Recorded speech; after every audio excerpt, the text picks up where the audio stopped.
cortège s'élance, vous pourrez nous faire vivre en direct et peut-être vous pourrez nous dire comment se passe aussi cette peut-être ferveur populaire, parce que vous le disiez, il y a pas mal de monde aux abords pour suivre cette parade militaire générale. Oui, je crois qu'il est important de souligner que on n'est pas rentré dans du beurre comme ça dans Paris. Il y a eu des combats extrêmement durs. Et tous les Parisiens là, qui sont dans les rues de Paris, je les invite à regarder les murs de Paris avec les bouquets de fleurs qui sont déposés, avec des plaques là où un certain nombre de Parisiens ou de soldats sont morts, ont été tués pour la libération de Paris. Tout à l'heure, je passais sur les quais. À l'oublier. Et bien avant le 24, hein, ouais. Il y avait une plaque, c'était le 17 août. Oui, à partir du 15. Ouais, exactement. Donc il faut penser à ça. Et si vous voulez, quand on dit que c'est uniquement symbolique, Paris, non, c'est pas uniquement symbolique. Et de dire que finalement, grâce aux Alliés, oui, grâce aux Alliés, évidemment grâce aux Alliés, mais surtout grâce aux Français, grâce à la volonté du président de la République. Et puis cette levée à Paris qui a été déclenchée par la police en fait. La police qui s'est mise en grève et qui a mis à disposition tout le réseau de communication qui a permis aux résistants de communiquer entre eux en utilisant le réseau de la police, qui au passage avait quelque chose à se faire pardonner la police française à Paris. Une bascule et de ce qui rend possible aussi cette libération de Paris, c'est cette multiplication des grèves et le fait que la police aussi... c'est ça. Ils avaient beaucoup de choses à se faire pardonner. Ouais. Et aussi, j'entendais un témoignage en radio, il y avait aussi, il faut le rappeler, peu d'armes aussi pour libérer Paris. Et ça a été aussi un des enjeux, notamment par exemple, il y a des armes qui ont été récupérées par les résistants quand les Allemands allaient à la piscine. Ils essayaient de récupérer les armes au maximum parce que il y avait ça aussi dans Paris. Et on voit d'ailleurs, vous disiez, ces combats, ces plaques dans Paris, parce que les images sont incroyables de l'époque, de voir des tirs aux fenêtres, des vraies scènes de guérilla urbaine dans une capitale qui a aujourd'hui assez peu changé. Donc on arrive très bien à se projeter à ce que étaient ces combats dans parfois des petites rues, des grandes avenues à découvert. Et c'est aussi ça qui est assez notable et qui est très différent par exemple avec ce qu'on a vu pour le débarquement en Normandie, où là ce sont des grandes plages, c'est une opération militaire de grande ampleur. Là on est sur tout autre chose d'un point de vue à la fois militaire et historique et dans le souvenir. On va continuer à écouter un témoignage, parce qu'on disait le général de Gaulle avait tenu à ce que ce soit des Français qui libèrent la capitale. Écoutez le témoignage de cette femme, assez savoureux je veux dire. J'habitais en bas de l'avenue MacMahon. Alors, évidemment, je suis venue de chez moi. Et arrivé là, il y avait une série de tanks, vous voyez. Les tanks commençaient à entourer, ils n'étaient pas tous ça. Mais... Donc, il y avait un tank ici, avec un jeune homme. Et on s'est précipité, c'est avec mes copines, évidemment. C'est un Américain qui vient de délivrer Paris, etc. Il m'a dit, je ne suis pas américain, je suis français. Vous savez, pour nous, c'était... Surtout qu'il était habillé tout à fait comme un GI. Il m'a dit, je suis de la 2e DB. Je me dis, qu'est-ce que c'est que ça, la 2e DB? Et puis, ce jeune homme m'a dit, puisque vous vous êtes donné du mal, voilà un cadeau. Oh, cadeau. Un paquet de chocolat. Il m'a donné une ration américaine de chocolat. Oh là là, je me rappellerai toute ma vie. Hein. Sur ces bâtiments-là, il y avait des gens qui tiraient. Alors, je suppose que ça devait être des miliciens, je ne sais pas, de Vichy, des gens comme ça, qui tiraient sur la foule. Alors, quand ils tiraient, tout le monde s'aplatissait. Et puis, dès que c'était arrêté, hop, on revenait, vous savez, on était inconscients, tout à fait inconscients. Inconscient dans cette ferveur de la libération de Paris, Anthony Bivord. C'est intéressant ce qu'elle dit, cette femme, cette Parisienne qui a vécu la libération de Paris. On s'attendait à ce que ce soit des GI, il y en a beaucoup qui disent la même chose. C'était une belle surprise pour les Parisiens de voir des Français arriver les libérer. Ah oui, j'étais vraiment étonné de reconnaître sur les véhicules de la 2e DB cette carte de France avec la croix de Lorraine.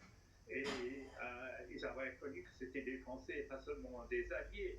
La 4e division d'infanterie américaine venait de l'autre côté, par Vincennes, et est arrivée à Paris de ce côté.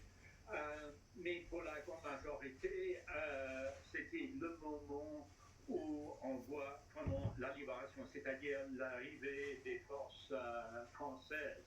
Et pour De Gaulle, bien sûr, c'était très très important parce que il y avait ces deux mythes de la libération.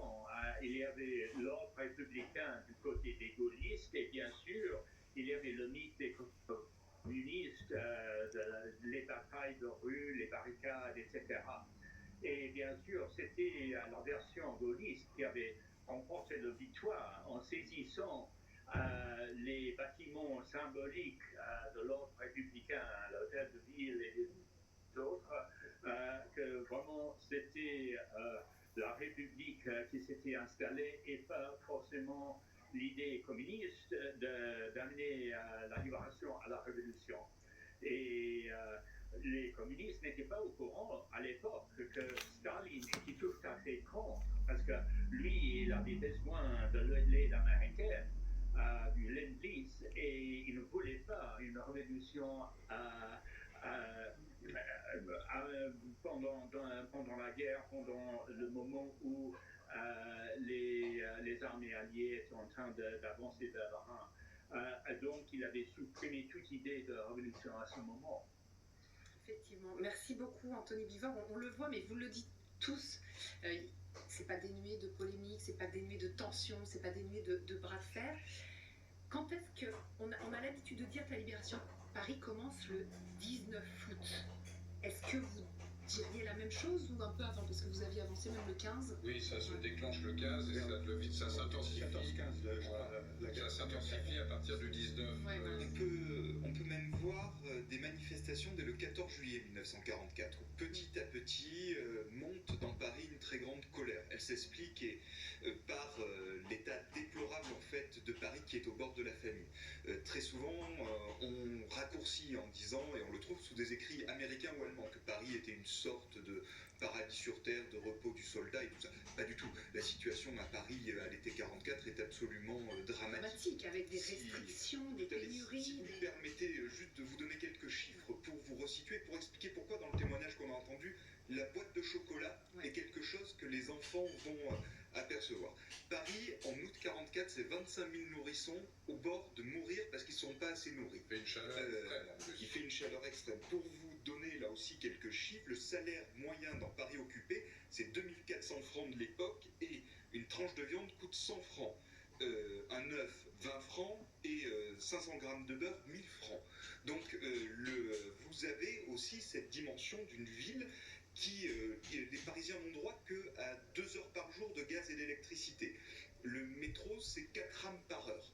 Donc vous voyez, c'est l'état d'une ville qui est en situation de décomposition face à cette occupation. Et donc les Parisiens vont commencer à manifester, notamment contre l'occupant, mais sur cette dégradation. Et donc vous avez cette colère qui monte et qui, évidemment, va se rencontrer avec ce que prépare la résistance en termes d'action armée. Exactement. On continue d'en parler. Juste Esther Amidbov, qui est toujours pour nous place d'Enfer Rochereau. Vous continuez à recueillir des témoignages pour nous. Et ce qui est important, là, c'est que vous êtes avec une jeune Parisienne. Oui, il y a aussi des habitants qui sont venus aujourd'hui pour voir cette cérémonie qui est assez particulière puisqu'il n'y en a que tous les 10 ans lors du 70e anniversaire et là maintenant pour le 80e anniversaire. Et pour en parler, je suis donc avec Marine, vous avez 26 ans, bonjour. Bonjour, exactement. Pourquoi vous êtes venue aujourd'hui à cette cérémonie? J'habite le quartier, ça fait plusieurs jours qu'on voit les préparations et c'est quand même un événement important, donc on s'est dit pourquoi pas venir voir ce qui se passe. Bon, un peu déçu parce que pour le moment il n'y a que l'écran géant et... Oui, voilà, on pensait être plus proche, mais finalement il y a l'écran géant qui est là et puis on voit quand même bien la route. Mais bon, donc on va voir ce qu'on voit, mais ça pourrait être top. Quelle image vous avez de la libération de Paris, vous à 26 ans justement? Parce que c'est un événement important, mais on parle beaucoup de la libération depuis le début de l'année, et donc là de voir la libération de Paris qui est célébrée pour les 80 ans, c'est quand même assez bien à voir et assez impressionnant aussi. Parce que la libération de Paris, sinon vous en avez entendu parler principalement pendant les cours d'histoire, donc finalement là c'est un peu un moment de la vivre en vrai. Exactement, de voir en vrai ce qui se passe, le défilé militaire, de remercier aussi toutes ces personnes qui ont fait ça il y a 80 ans, donc de concrétiser un peu ce qu'on voit en cours d'histoire. Donc c'est très bien. Eh bien écoutez, merci beaucoup Marine. Le défilé devrait donc arriver d'ici une quinzaine de minutes. Il partira de la porte d'Orléans et arrivera donc ici, près de la porte de la place d'Enfer Rochereau. Oui, tout à l'heure, évidemment, puisque vous êtes sur place avec Charlotte Lefettel, la mémoire qui est extrêmement importante, et c'est ce dont vous nous parliez tout à l'heure. Donc cette libération de Paris, effectivement, commence bien avant, donc le peut peut-être la dater du 14 juillet. Effectivement, il faut se remettre dans ce contexte d'une occupation épouvantable qui devient plus que suffocante pour les Parisiens, avec des restrictions, des pénuries qui sont absolument dramatiques. Et puis donc tout s'accélère à partir du 19 août où des policiers résistants décident de s'emparer de la préfecture de police. Et là tout s'enchaîne. Oui, tout s'enchaîne parce que en fait le général de Gaulle et la 2e DB qui attendaient ne voulaient pas que ça se déclenche si vite parce qu'ils savent le danger que ça représente. Une explosion populaire dans une ville qui est tenue par un occupant, ça peut être absolument dramatique. Ça peut être un carnage. Ah oui, tout à fait, ça peut être un véhicules qui vont rejoindre la place d'Enfer Rochereau. Vous le voyez sur les images d'Éric Josselet, beaucoup de monde, des badauds, des anonymes, pour célébrer, pour féliciter, pour applaudir ces volontaires, ces bénévoles qui sont ici présents et ces passionnés d'histoire. Et vous voyez juste derrière, c'est le véhicule Sherman, l'emblématique char de l'armée américaine, le premier à être entré. Et là, c'est symbolique parce qu'il est passé par ici, par l'avenue du Général Leclerc, il y a 80 ans, jour pour jour, beaucoup de monde et cette ferveur populaire pour accompagner ce cortège qui va aller jusqu'à cette place d'Enfer Rochereau, une autre place symbolique, là où le colonel Roll Tanguy coordonnait la résistance parisienne jusqu'à la fin de la libération de Paris. Et ce véhicule qui fait beaucoup de bruit et avec ce drapeau de la France libre et cette croix lorraine en hommage à ces forces françaises de l'intérieur et au général de Gaulle. Et là on entre dans le cœur de Paris, avenue du Général Leclerc, 900 mètres.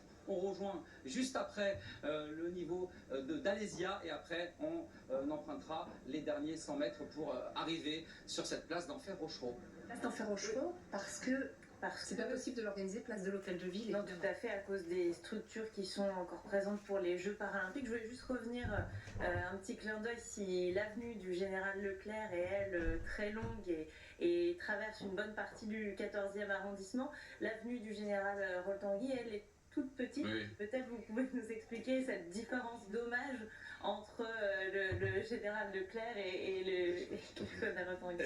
Alors, vous avez la démonstration, je dirais, dans les noms de rues qu'il y a eu cette atmosphère de liesse, mais très vite, la sortie de la guerre a fait reparaître les divisions politiques, puisque le 18 juin 1949, le général de Gaulle sort exceptionnellement de sa retraite pour inaugurer l'avenue du Général Leclerc, en présence de son frère qui était alors président du conseil municipal de Paris. Le fait que De Gaulle vienne suscite chez les communistes, donc on est dans une atmosphère de guerre froide, et de guerre froide où les tensions montent, une peur.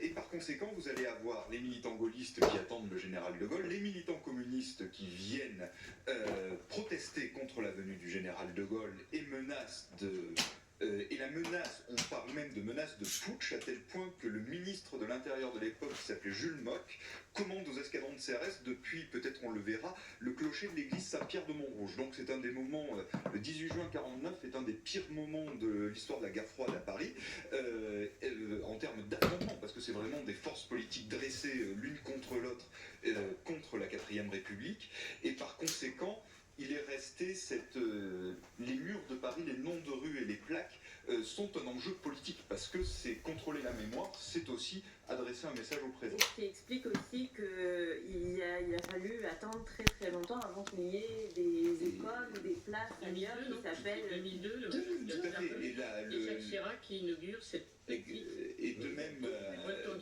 la 9, vous voyez sur les images le drapeau républicain espagnol, donc pour Madrid, pour souligner cela. Parce qu'on rappelle, les républicains espagnols ont été en fait les tout premiers à rentrer dans Paris. Tout à fait, et eux-mêmes ayant combattu en exil, ayant été internés dans des camps en Afrique du Nord et voulant justement dresser, je dirais, un combat antifasciste depuis la guerre contre les franquistes, la guerre civile espagnole, jusqu'à la libération de Paris. C'est la raison pour laquelle c'est pas le drapeau espagnol qu'on connaît aujourd'hui, mais le drapeau des républicains espagnols qui est mis en évidence là-dessus. Avec la fameuse Nueve. Tout à fait. Si vous m'autorisez, vu que le défilé est en train de s'en aller, dans cette mémoire qui a encore des côtés brûlants.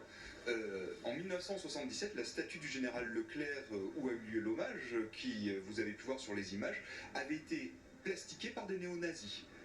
parce que c'était toujours l'idée que, oui, ceux que représentait la deuxième DB suscitaient encore de la violence de chez certains. C'est fou, cette mémoire est assez vive. Sur le défilé en lui-même, pardon, Oui, alors général. juste 2 points sur les républicains espagnols. Alors, on aurait tort de dire que c'est les républicains espagnols qui sont rentrés les premiers et qui ont libéré. C'est une unité dans laquelle il y avait 2 compagnies d'infanterie qui étaient constituées des Nueve. Oui. Mais par exemple, les chars, le génie, tout ce qui accompagnait n'était pas du tout. Non. C'était une unité de la 2e DB. Mais le tout premier à rentrer dans l'hôtel de ville, C'est là, drôle. C'est drôle. Oui. Le commandant, il n'était pas espagnol du tout. Hein. non, mais de la Nueve. C'était un. Non. Non. Ah ben, alors je me trompe. Drone était un administrateur colonial au Cameroun et avait rencontré Leclerc en 1940 à ce moment-là.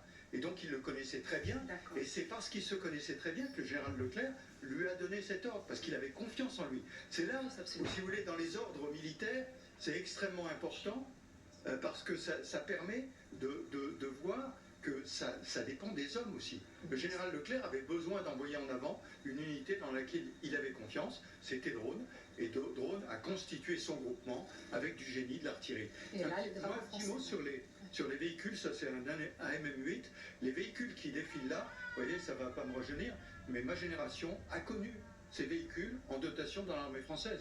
Les GMC, les Jeeps, les Half-Track, tous ces véhicules, alors plus les Sherman quand même, mais tous ces véhicules, on les a eu, les Jeeps, comme ça, moi, ça a été mon premier véhicule de commandement, c'était une Jeep pareil. Donc jusqu'en 1980 à peu près. Hein. D'accord. Après ça, on a changé considérablement. Donc ça, c'est le parcours d'il y a 80 ans. Ouais. Il y avait moins de monde aux abords des rues. Même s'il y avait la libération de Paris qu'elle avait débuté depuis plusieurs jours, les Parisiens, est-ce qu'ils étaient dehors à ce justement moment-là? de la foule, parce que petit à petit, à partir de là, voyant que les chars arrivent et puis les nouvelles arrivées de banlieue, on oublie trop souvent dans la libération de Paris les très durs combats de la banlieue, que ce soit ceux d'avant, la banlieue sud-ouest, on va dire, et ceux d'après. Si vous voyez le général Leclerc qui ne sourit pas souvent sur les photos de la libération de Paris, parce qu'il est très inquiet. Parce qu'il sait que les Allemands l'attendent en Seine-Saint-Denis, vers Le Bourget, où tout justement, ils ont du matériel, ils sont là-bas. Et donc, par conséquent, les combats ne s'arrêtent pas. Au contraire, vous avez des combats très durs en banlieue. On massacre vous avez des convois de déportation qui vont partir, alors jusqu'au 15 août, on se demandait quand est-ce que ça commence la libération de Paris. Il y a certes ces premières manifestations, mais vous avez aussi la répression qui continue à s'abattre. Des convois de déportation continuent de partir. Vous avez à la cascade du Bois de Boulogne, par exemple, des exécutions. Dans le bois de Vincennes, vous avez les derniers éléments de la Das Reich, donc qui a massacré à Oradour, qui est en train de massacrer des otages dans les fossés du château. Donc c'est vraiment, c'est une capitale en guerre, une ville en guerre, avec tout ce que représente l'occupation. Si je peux appuyer ce que disait le général sur les véhicules, vous avez aussi là le Leclerc militaire et le Leclerc politique avec le fait de donner des noms aux véhicules. Normalement, on donne un nom dans l'armée à des navires de guerre, par exemple, pas à des Jeeps, à des Half-Track ou à des GMC qui sont des véhicules du quotidien. Leclerc a fait faire à ces hommes ce choix de nommer des véhicules parce que c'était l'idée, on se projette très vite vers les combats en France. Il faut que ces hommes s'approprient le matériel et montrent d'où ils viennent, montrent ce qui les attend. Donc c'est pour ça que vous avez alors plein de noms de véhicules. Pour les républicains espagnols du régiment de marche du Tchad, c'est par exemple des villes, Guadalajara, Santander, qui rappellent leurs combats ou leurs origines. Vous allez avoir des noms romis, c'est un hommage aux campagnes napoléoniennes, puisqu'il y avait eu des combats en 1814 là-bas. Donc tous ces noms qu'on voit disent quelque chose, soit d'une mémoire victorieuse française après l'humiliation de 1940, ou au contraire des choses sur les combattants. Peut-être on parlait du capitaine Drone, la plus personnalisée et celle qui le conduit, vu qu'il l'a surnommé Morocon, sous le nom de la Jeep. Et je ne savais pas si c'était une légende ou pas. Alors oui, elle existe. Alors après, on ne sait pas quand le général de Gaulle a fait cette célèbre réplique en voyant la Jeep qui est vaste programme, et le général Leclerc aurait ajouté, mais vous voulez vraiment tous les tuer. Donc vous avez aussi cette mentalité. Alors, les Français libres ne sont pas majoritaires dans la deuxième DV, les Français libres au sens 1940, mais en tous les cas, vous avez puisque beaucoup ont été engagés en Afrique du Nord. Okay. Alors, pardon, Brandon Warrett, là toujours, j'ai envie de le faire intervenir parce qu'on suit en image donc ce défilé, mais vous êtes au cœur de ce défilé, Brandon avec Éric Josset. Racontez-nous, on voit pas mal de Parisiens aux abords, est-ce que vous sentez une ferveur particulière ? Eh bien, il suffit de constater par vous-même, regardez ces centaines de personnes devant cette avenue du Général Leclerc. Là, on passe juste à l'instant devant l'église Saint-Pierre de Montrouge. Écoutez, à l'instant même, les cloches qui retentissent, ces centaines, ces milliers de Parisiens dans les rues et des touristes qui applaudissent à chaque passage d'un véhicule militaire. Vous entendez sur ces images d'Éric Josset, beaucoup de monde dans ces rues. On se rapproche de la place d'Enfer Rochereau. Il reste exactement 850 mètres avant l'arrivée finale de ce défilé. Et vous voyez ce véhicule avec ce nom, Madrid, en hommage à la Nouébé, donc l'avant-garde de la 2e division du Général Leclerc qui est entrée en premier dans Paris le 24 août 1944 à 21h30. Vous entendez ces Parisiens qui applaudissent et ces cloches, une nouvelle fois, qui retentissent pour célébrer ce 80e anniversaire de la libération de Paris. Vous voyez beaucoup de monde, bien plus qu'au départ portant d'Orléans. Et juste derrière moi, eh bien, j'aperçois la secrétaire d'État aux anciens combattants, Patricia Miralles, qui est sur l'un des véhicules, accompagnée de la préfète de la région. Beaucoup de monde, ces cloches qui retentissent pour célébrer cette image, ce 80e anniversaire. Beaucoup de drapeaux aussi français, on entend « Vive la France », ces applaudissements. Et on arrive dans 800 mètres sur la place d'Enfer Rochereau pour une autre cérémonie qui démarre à 17h15, la cérémonie officielle présidée par Emmanuel Macron. C'est vrai que c'est assez émouvant, vous avez raison Brandon, avec ces cloches qui résonnent, cette foule, et il fait beau comme il y a tout juste 40 ans. On parle de ce 24 août parce que c'est la date de l'entrée des chars dans Paris, et le 25 c'est la libération de Paris avec la signature de la reddition. Juste à propos de Raymond Drône, il a fait ensuite une carrière politique, il a été sous la 4e et la 5e République sénateur et député.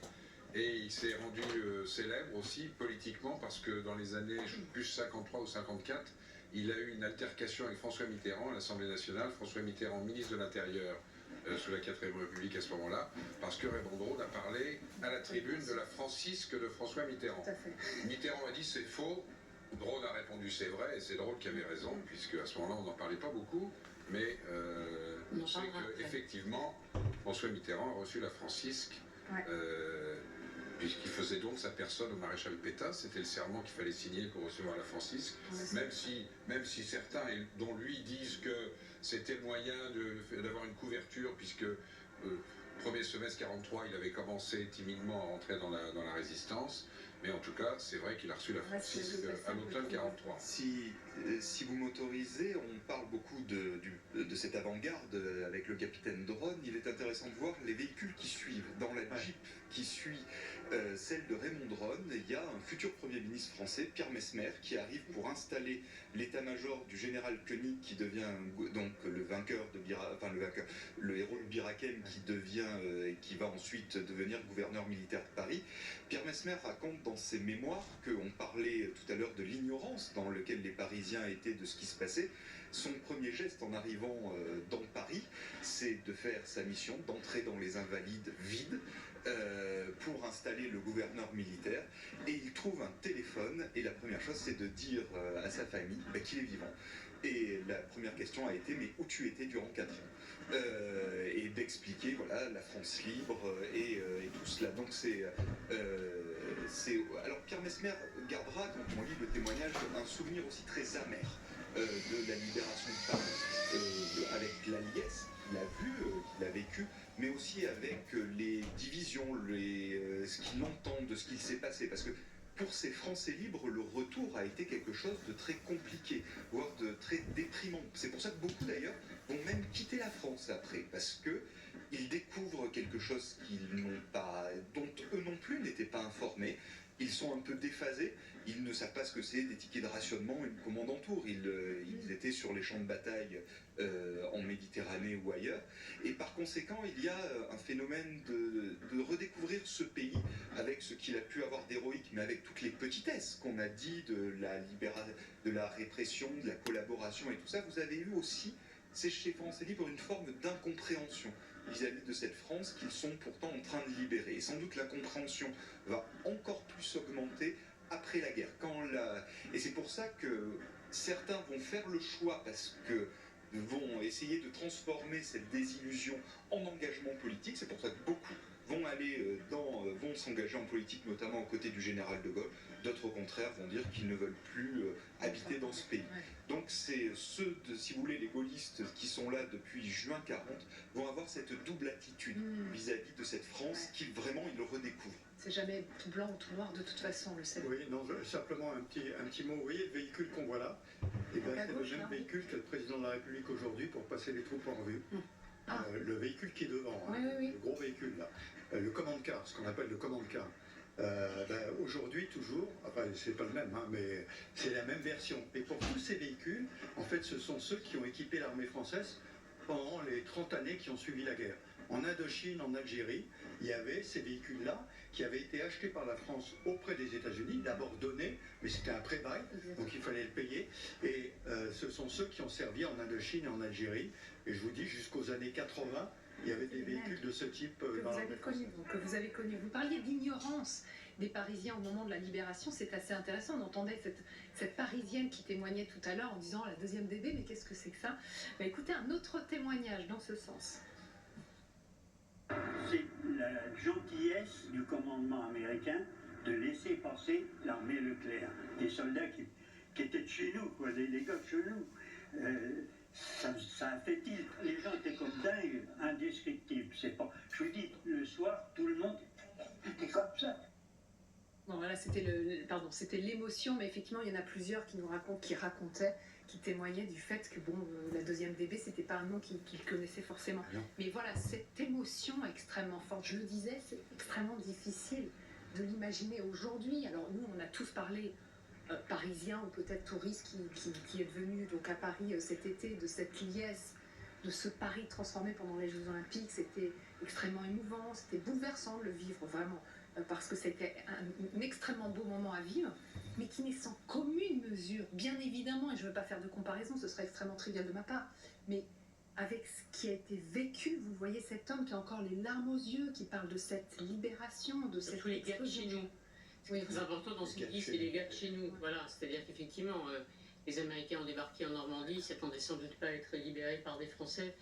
Tous ne devaient pas y savoir ce qui se passait à Paris, la préfecture de police, l'insurrection. Ils savaient évidemment les grèves, parce qu'effectivement, en plus, après, il y a eu des barricades, donc ça a duré plusieurs jours, évidemment. Mais je pense, c'est pour ça que je dis, c'est cette émotion compréhensible. On n'arrête pas, encore une fois, de parler de conflit ici, d'occupation, des difficultés de l'occupation, des difficultés de la vie, de ne plus être chez soi. Et là, on peut comprendre, après, encore une fois, un peu plus de 4 ans, à quel point ces Français étaient soulagés.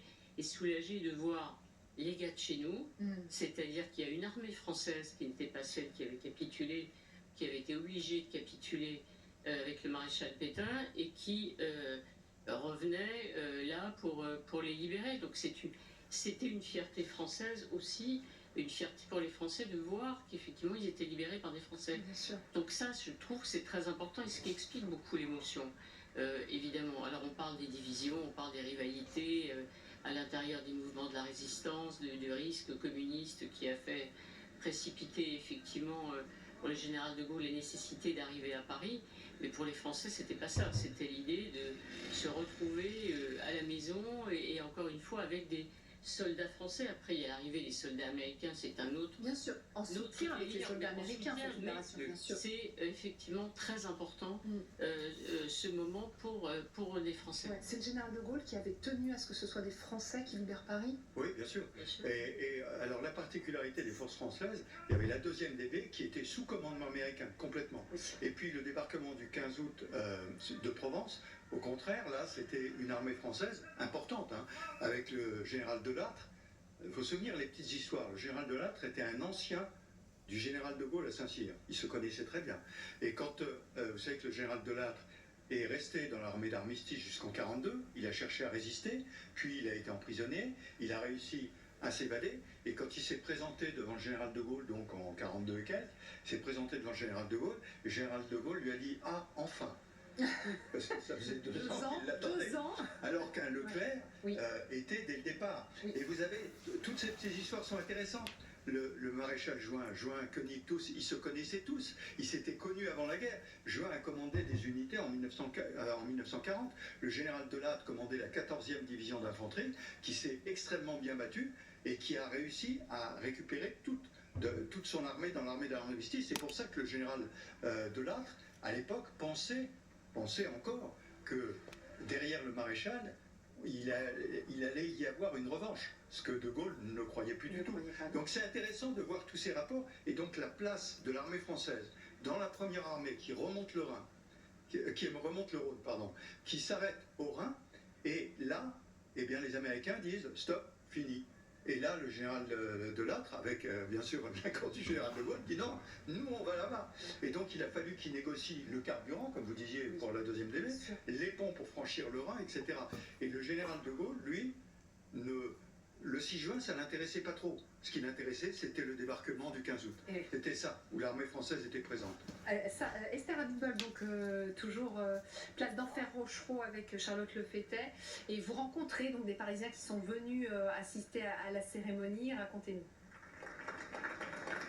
Oui, il y a beaucoup de Parisiens ici, donc place d'Enfer Rochereau pour voir cette cérémonie. Vous le voyez sur ces images de Charlotte Lefayette, les premiers véhicules militaires sont en train d'arriver. Alors voilà, de nombreux visiteurs sont donc venus ici pour faire des photos, pour assister à la cérémonie. Et pour en parler, je suis donc avec Thierry. Bonjour Thierry. Alors pourquoi c'était important pour vous de venir à cette cérémonie? En fait, je voulais voir aussi la flamme olympique et donc je profite pour voir les militaires. Et alors, qu'est-ce que ça vous fait de voir ça en vrai? Parce que c'est un peu un événement exceptionnel finalement. Ben, c'est joli, c'est sympa, il y a pas mal de chars, de jeeps, c'est intéressant. Et alors, est-ce que ça vous rappelle pas aussi des souvenirs de votre manuel d'histoire aussi dans l'enfance? Un petit peu, on va dire, un petit peu. Ça évoque une période particulière pour vous? Mon service militaire. Et alors, expliquez-nous un peu qu'est-ce que vous ressentez en voyant justement ces chars? De la joie, c'est sympa, voilà. C'est donc un événement historique que beaucoup de Français sont venus voir ici près de la place d'Enfer Rochereau. Et puis d'ici aussi 1 heure, il y aura également le discours du président de la République. Merci beaucoup Esther. La flamme paralympique qui s'invite dans ces festivités, c'est incroyable ce mélange de fêtes, parce que effectivement la flamme paralympique est partie hier d'Angleterre et donc le relais va commencer ici aujourd'hui lors des commémorations. Relais qui va commencer à 17h50 précisément, avant la cérémonie d'ouverture de mercredi. Qu'est-ce qui s'est passé après l'entrée des chars de la 2e DB porte d'Orléans ensuite? Là, ce n'est que le début. Ils foncent cette avant-garde de drone le 24 août au soir vers l'hôtel de ville parce que je rappelle, c'est un objectif politique. Donc il faut prendre le contrôle tout de suite des lieux de pouvoir politique. C'est prévu comme cela dans l'esprit du général de Gaulle et ensuite de toute la résistance. C'est vraiment l'idée. Les mairies d'arrondissement, le siège des ministères doivent être très vite contrôlés pour précisément imposer la légitimité politique. Des combats vont continuer, des combats qui vont concerner... Alors, les Américains rentrent aussi dans Paris, par la porte d'Italie, pour ceux qui connaissent la région, toujours au sud de Paris. Et le but est de remonter pour... très vite après va venir le général... il y a la préfecture de police, qui est ce centre névralgique de la résistance, le centre de commandement État d'Enfer Rochereau. Et donc, puisque en fait, les Allemands vont décider de ne pas défendre Paris rue par rue, mais de se concentrer sur certains points. C'est pour ça que les combats ne sont pas partout dans Paris, mais vont se regrouper sur des lieux qu'ils vont solidement défendre, le Palais du Luxembourg, le Sénat, l'actuel Quai d'Orsay sur la rive. Alors, je vous dis, on entendait la Marseillaise. Oui. On écoute quelques notes. Parce qu'il y a le drapeau. Brandon, peut-être, vous allez pouvoir nous raconter, puisque vous êtes dans le cortège, ce défilé militaire. Oui, effectivement. Alors là, on quitte le défilé militaire. On va tourner justement sur ce boulevard Raspail à l'instant. Et il y avait beaucoup de monde encore rassemblé au niveau du lion de Belfort sur cette place d'Enfer Rochereau. J'ai échangé il y a quelques instants avec le chauffeur de ce véhicule militaire qui me disait qu'il n'avait jamais vu autant de monde depuis 20 ans. Il participe aux commémorations de la libération de Paris. Il était également il y a quelques semaines pour le débarquement de Normandie et il était impressionné par cette ferveur populaire. Tous ces Parisiens, ces touristes, ces badauds, ces anonymes qui viennent par centaines pour applaudir chaque véhicule militaire ici pour rejoindre cette place d'Enfer Rochereau. Il était très ému, le chauffeur, à l'instant. Et là, on est positionné à l'arrêt avec tous ces militaires, ces héritiers également de la 2e division blindée. Et on va assister au début de cette cérémonie présidée par Emmanuel Macron. Quelques minutes, effectivement, maintenant, qui se tient place d'Enfer Rochereau. Sur la manière dont tout ça est organisé, après, ce qui se passe dans Paris, vous allez l'expliquer, c'est un peu de l'improvisation de tous les côtés. Mais il faut savoir que ça avait été organisé au château de Rambouillet, où s'installe De Gaulle le 23 août. Il laisse les Français entrer les premiers le 24 au soir, et lui, il va arriver le 25 vers 17h30. C'est pour ça, j'imagine, que la cérémonie officielle, je parle sous l'organisateur, démarre exactement à ce moment-là, mais il avait organisé ça avec Leclerc, il y avait aussi Massu, etc. La stratégie d'entrée dans Paris, elle avait été définie le 23 août au château de Rambouillet, où s'était installé De Gaulle. En fait, si vous voulez, le Paris libéré, c'est des combats qui se coupent en deux. Rive gauche, vous allez avoir l'arrivée des troupes alliées.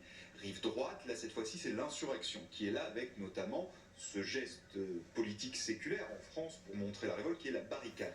Et en fait, c'est ça aussi qui va permettre de dater la libération de Paris, c'est que alors que à la 2e DB, on crédit beaucoup les combats urbains qui étaient là, le fait de pouvoir dialoguer avec la résistance, que l'insurrection, finalement, toutes les inquiétudes vont tomber à partir du moment où ça va se faire. Et c'est à la fois ce mélange d'improvisation, de planification, fait que petit à petit, eh bien, la libération de Paris peut avoir lieu parce que les deux rives du fleuve vont être chacune à leur manière contrôlées. Puisque, en fait, il faut savoir que le commandement allemand est autour du jardin des Tuileries, vers l'hôtel Meurice notamment. C'est là qu'est le général von Scholtitz. Et par conséquent, autant la résistance, l'entourage du général de Gaulle va réserver la prise de contrôle des lieux de pouvoir. On réserve à la 2e DB. Logiquement, ils ont de l'artillerie, ils ont des véhicules, on vient de le voir, tous les points fortifiés. Et là où les Allemands vont être les plus combatifs. Tous les gens qui... Pardon, on le voit, donc cette foule et cette liesse, et la police juste devant, et ces drapeaux qui flottent, et la croix de Lorraine.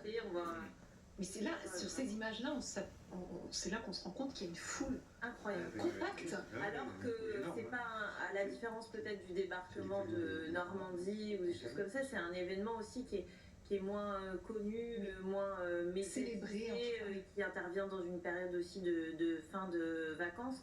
On le disait, autant les grandes célébrations pour la Normandie, on fête le 70e, le 75e, et même régulièrement tous les ans, mais il y a une grande célébration, autant par exemple le président de la République n'a pas participé il y a 5 ans aux commémorations du 75e.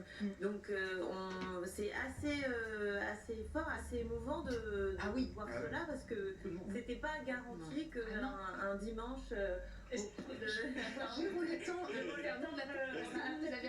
avez organisé ces commémorations. Je suis qu'un membre de l'équipe qui gère la partie scientifique, et c'est beaucoup, évidemment, c'est un dialogue entre nous, Mission Libération, et beaucoup, logiquement, c'est les régionaux de l'étape, je dirais, les équipes de la mairie de Paris, du gouverneur militaire de Paris et de toutes les autres instances. Mais il est certain que c'est toujours une interrogation sur les commémorations du mois d'août, qui est la foule. Est-ce qu'il y aura du monde? Est-ce que c'est une foule qui vient pour cela? Parce que autant la Normandie, on sait que ce sont des gens qui veulent voir la commémoration, qui viennent en raison de la mémoire de la guerre, parce que la Normandie, surtout les années en 0, 70e, 80e, c'est toujours un moment où vous avez un tourisme mémoriel, ce qu'on appelle le tourisme mémoriel, qui est très implanté.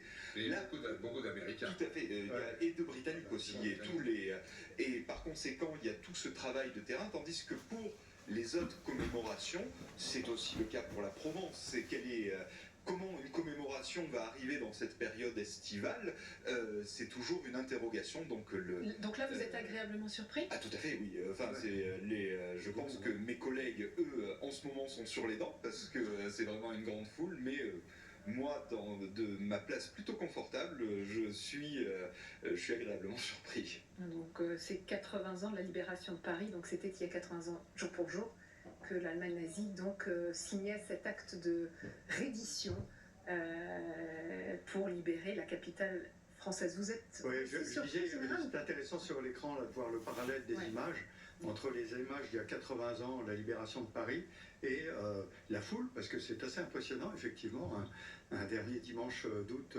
à Paris, de voir cette foule qui participe à cet événement. Bon, je trouve ça très touchant, en tout cas. C'est aussi quelque chose qui je dirais que là, c'est le moment où la cérémonie culmine, ce qui va se passer place d'Enfer Rochereau. Vous avez aussi dans tous les quartiers de Paris, dans les communes aussi de banlieue parisienne, des commémorations qui vont avoir un relief particulier en raison de ce chiffre rond des 80 ans.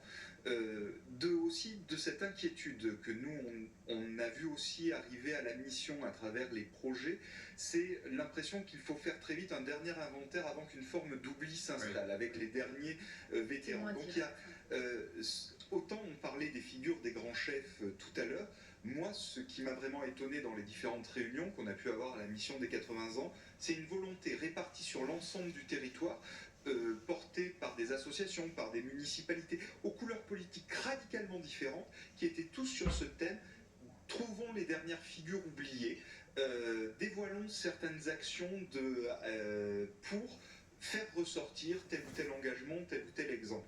Et donc, aussi le fait qu'il y ait cette foule, avec ce souci qui est là, nous encourage nos missions, mais doit aussi encourager l'ensemble des pouvoirs publics, puisque le chantier qui s'ouvrira à nous sera comment commémorer quand il n'y a plus de contemporains.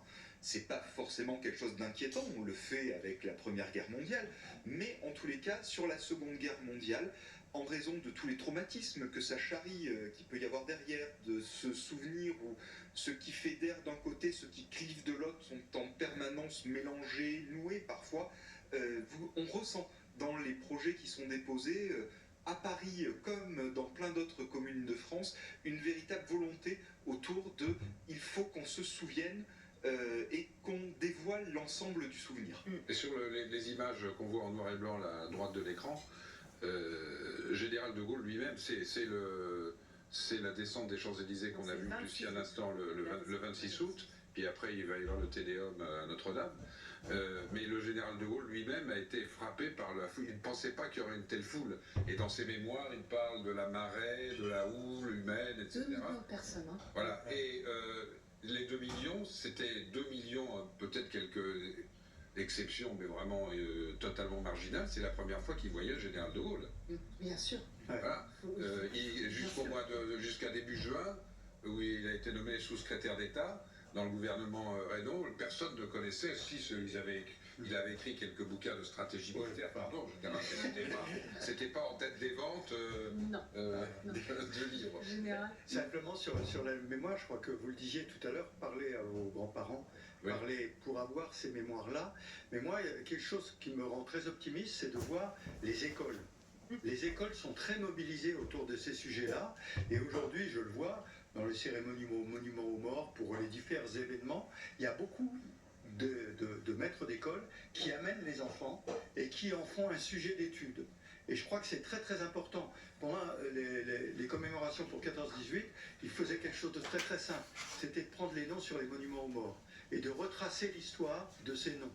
Et ça me paraît quelque chose d'important. Oui, parce que montrer que la guerre, ce n'est pas que des chiffres, ce n'est pas que des dates, ce n'est pas que des batailles, c'est de l'humain avant. Ah, complètement. Et raconter ses parcours, ça permet de mieux se rendre compte. Complètement, c'est tout à fait. Et moi qui ai eu la chance de rencontrer des anciens de la 2e DB qui me racontaient leur campagne, c'était fascinant, c'était des côtés humains. Quand ils vous racontent que dans les Vosges, ils ont tombé sur une division de Panzer, par hasard, parce qu'en fait, ils cherchaient de la Mirabelle. Vous voyez, ils étaient avec leur Jeep, cherchaient de la Mirabelle, ils voient une ambulance allemande, ils l'arrêtent et ils s'aperçoivent qu'en fait, elle portait tous les panneaux indicateurs qui devait indiquer où la division de Panzer devait arriver. Ils passent le renseignement à leur commandant de régiment, qui immédiatement fait intervenir, enfin pas le commandant de régiment, mais le commandant de la division, l'aviation américaine qui passait pour aller bombarder en Allemagne, pour bombarder cet endroit-là.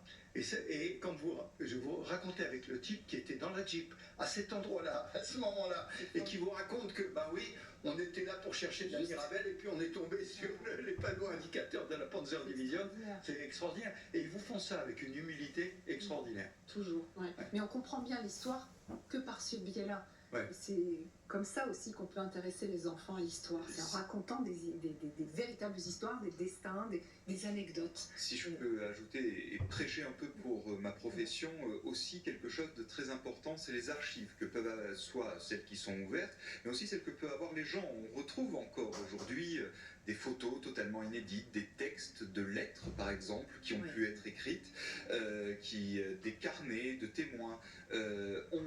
On n'a jamais fini d'étudier un sujet en histoire. Il y aura toujours des moyens de trouver de nouveaux regards, de nouveaux faits parfois, de nouvelles façons de le penser. Donc c'est aussi important et c'est ce qui se passe avec la Seconde Guerre mondiale où vous avez une intense production parce que ça reste quand même des sujets qui intéressent nos concitoyens et donc le fait qu'il y ait ces nouvelles sources, ces nouvelles archives, le fait que des gens peuvent donner ce qu'ils ont dans des greniers pour que ce soit transmis est quelque chose qui nous tient à cœur à la mission mais qui est aussi très important parce qu'il peut y avoir de l'innovation en histoire, nous sommes une science, donc comme toute science on peut être innovant et ça peut venir aussi de là. On voit les personnalités arriver les unes après les autres pour le début de cette cérémonie, avec notamment la ministre de la Culture démissionnaire, Rachida Dati, qui vient d'arriver, Nicolas et maire du 7e arrondissement. On a vu aussi, on en discutait, le maire de Grenoble, Éric Piolle, parce qu'on le disait, ce sont donc des villes compagnons de la Libération. Et donc, il n'y a pas, on a vu tout à l'heure évidemment la maire de Paris, Anne Hidalgo, mais plusieurs maires sont invités, le maire de l'Île-de-Sein, de Vassieux. On a aperçu la ministre des Sports, Amélie Oudéa, démissionnaire également, puisqu'on le rappelle, la flamme pour les Jeux paralympiques va passer par cette cérémonie, d'où sa présence aujourd'hui. Vous parliez des témoins directs.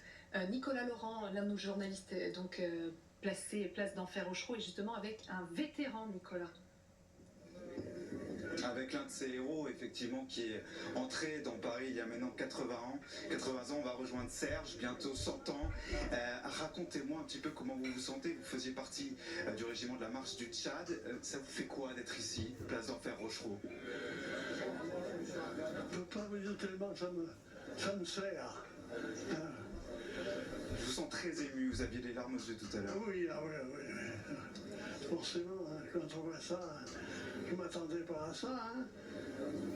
On va expliquer un petit peu au... Je fais ma notoriété, c'est que je suis un des derniers. Le CZDB. Alors tout le monde me voit. C'est important, il faut raconter aux jeunes, faut pas qu'on oublie. Oh j'en ai raconté. Racontez-moi, Serge, il a 20 ans, il arrive dans Paris avec une arme. Qu'est-ce qu'il ressent? C'est la première fois que vous teniez une arme dans la main. Racontez-moi un petit peu ce moment. Je sais pas, ça j'ai jamais tiré. Alors vous savez, C'était des combats de rue? Alors oui, mais ça j'ai pas fait. Parce qu'après j'ai fait mes classes, pour ainsi dire, au Bourget. Quelle image vous gardez de cette journée historique? Oh, c'est phénoménal. C'est bien pour la France. Oh. C'est Français qui étaient, c'est Parisiens qui étaient sur le trottoir, ces scènes de liesse. Ben oui, c'est ça.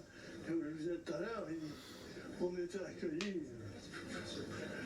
Dès l'instant qu'on avait l'uniforme, alors j'ai été aussi mangé comme ça, c'est les gens qui m'avaient invité. Puis j'aurais dit la vérité. J'étais tout jeune, un bleu, quoi, comme on dit. Puis après, j'étais, accueilli comme un héros. Merci beaucoup, Serge. Oui, alors que je n'étais pas un. Bah si. Oh. Ah si. L'attachement. Merci Serge, merci d'avoir pris le temps. Vous voyez toutes les décorations sur la veste, ça fait partie de ces derniers vétérans, évidemment, qui participent à la transmission de cette mémoire, de ces journées historiques qui ont conclu à la libération de Paris. Merci Nicolas, avec ces images de Cyrine Hachemi, Olia, est-ce que c'était des héros? Vous le disiez, ils sont tous d'une humilité extraordinaire. En tout cas, c'était les libérateurs. Ils avaient un uniforme, c'était les libérateurs de Paris. Oui, parce que ce qu'on raconte pas, il avait 19 ans, c'est ce qu'il a fait avant pour en arriver là. Hein, peut-être que dans les combats, il le disait, là à Paris, il n'a pas fait le coup de feu. Enfin, ça a été un engagement, etc. Juste un point sur la mémoire, puisqu'on parlait de parler aux grands-parents. Au moment où ils disparaissent, que tous ceux qui écoutent ne jettent pas leurs papiers sans les avoir lus avant. Parce qu'il y a plein de choses qu'on découvre là-dedans. Qui étaient ignorés pendant des années et qu'on découvre et qui font partie de l'histoire. Et avec la numérisation aujourd'hui, vous pouvez mettre tout ça en lien et créer de véritables histoires. C'est très important. Ne serait-ce que des lettres. Bien sûr, Il y a toujours des lettres qui racontent tout bêtement ce qui se passait. Ouais. Et c'est très important de bien regarder tous ces papiers, de voir le poids que ça peut avoir et de le faire communiquer aux autres. C'est important. Exactement, le message est passé. Je reviens, je remonte le fil parce qu'on disait donc ces chars de la 2e division blindée qui font leur entrée sur Paris. Vous nous avez expliqué donc la rive gauche au sud de la Seine et donc là plutôt les résistants, enfin les FFI plutôt au nord de la Seine. Il y a une jonction à un moment donné. C'était une bataille un peu à part qui a alors. Le bilan, il est mouvant selon les historiens, on n'a pas de bilan définitif, mais pas forcément sanglant comme qu'a pu être la bataille de Berlin, par exemple. Alors, effectivement, on est loin des chiffres de Berlin. Pour vous donner quelques ordres de grandeur, Varsovie, c'est 200 000 morts, Berlin, 300 000 morts, hein, tandis que côté français, on va dire, côté allié, la 2e DB, c'est 2e DB et troupes américaines, de côté uniforme, je dirais, c'est 200 morts et 500 blessés. Pour les FFI, c'est 900 tués, et pour les Allemands, c'est 2800 morts et 4900 blessés. Donc, c'est pas un taux de perte qui est. Il y a d'autres combats de la Seconde Guerre mondiale, on fait beaucoup plus de pertes. Cependant. C'est beaucoup plus court aussi. Voilà, c'est beaucoup plus court. Par ailleurs, la reddition est obtenue. C'est ça aussi la différence. C'est beaucoup plus court parce qu'il y a eu ce travail des FFI. Voilà, et aussi parce que aussi vous êtes dans une situation très bizarre à Paris, c'est-à-dire que les troupes les plus aguerries, celles qui viennent de la bataille de Normandie, sont en banlieue, et vous avez des troupes de réserve à l'intérieur de Paris. Avec les arrivées qui se succèdent, et donc là, l'arrivée... Chef d'état-major des armées. Voilà, le chef d'état-major des armées. Général Burkhardt. Le général Burkhardt, qui précède peut-être l'arrivée du président de la République, qui ne devrait pas tarder sans doute. C'est censé arriver vers 17h15. Voilà. Et qui prononcera, on le rappelle, un discours. Il ne sera pas le seul, puisqu'il sera précédé par la maire de Paris, Anne Hidalgo. On voit sur ces images aussi Gérard Larcher et Yael Braun-Pivet, les deux têtes des deux assemblées, des deux chambres. Qui se dirigent, donc qui étaient à la précédente cérémonie et qui rejoignent cette cérémonie-là où il y a quand même beaucoup de monde à la fois. Avec l'ancien maire de Paris, Bertrand Delanoë. On a aperçu aussi tout à l'heure différentes figures de la mairie de Paris, dont Emmanuel Grégoire. Et puis on a vu aussi tout à l'heure sur une voiture Patricia Miralles, la secrétaire d'État démissionnaire chargée des anciens combattants. Donc tout le monde se met en place, ce qui signifie effectivement que le président de la République ne devrait pas tarder à arriver, avec le très classique, on voit les troupes sont installées, passage des troupes en revue, avant qui précédera ce discours, et puis bien entendu l'arrivée de la flamme paralympique. Il y aura ensuite un certain nombre de tableaux, avec la présence notamment de Jodie Foster qui va lire un texte. L'actrice américaine parfaitement francophone, effectivement. Esther Hamilton, vous êtes donc vous... place d'Enfer Rochereau, vous attendez donc le début de cette cérémonie et vous rencontrez donc régulièrement des Parisiens venus y assister. Oui, beaucoup de Parisiens et également de personnes venues de toute la France sont venues ici pour assister à cette cérémonie particulière pour les 80 ans de la Libération. Et je suis justement avec Alice et Didier. Bonjour à tous les deux. Bonsoir. Pourquoi c'était important pour vous de venir aujourd'hui? Parce qu'il y a beaucoup de gens ont perdu la vie, des soldats en particulier, et que c'était normal d'être présent et puis de faire continuer l'histoire, de rendre hommage. je vois que vous êtes également habillés voilà, dans une tenue d'époque. Décrivez-nous là un peu tous les deux, s'il vous plaît. Bah, pour moi, c'est une tenue de sortie d'officier de la 4e division d'infanterie qui a épaulé la 2e DB dans leur entrée dans Paris. Et vous, Alice, alors, qu'est-ce que vous portez? Bah, moi, c'est une tenue de quoi? Civile. Civil Fantasy, enfin pour commémorer cette journée et pour tous ces gens courageux qu'ils ont été pendant cette période. Et donc vous avez marché depuis la porte d'Orléans pour arriver ici, place d'Enfer Rochereau. Pourquoi tout ce parcours? C'est exact, parce que c'est par là qu'est rentrée la 2e DB dans Paris dans la nuit du 24 au 25 août 44. Et donc c'est un moyen de leur rendre hommage finalement en faisant ça. Entièrement, tout à fait. Très bien, c'est quoi le programme encore de la soirée? Regardez les discours hein.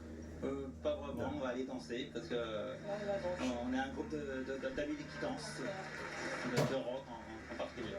Alors si certains visiteurs vont aller danser, pour d'autres ça sera aussi le moment voilà, d'assister au discours du président de la République, également d'Anne Hidalgo, la maire de Paris. Merci beaucoup Esther. On reste place d'Enfer Rochereau, c'est là Bougriou, vous êtes aussi sur place. On a vu sur nos images Gabriel Attal arriver, ça veut dire qu'Emmanuel Macron ne devrait pas tarder.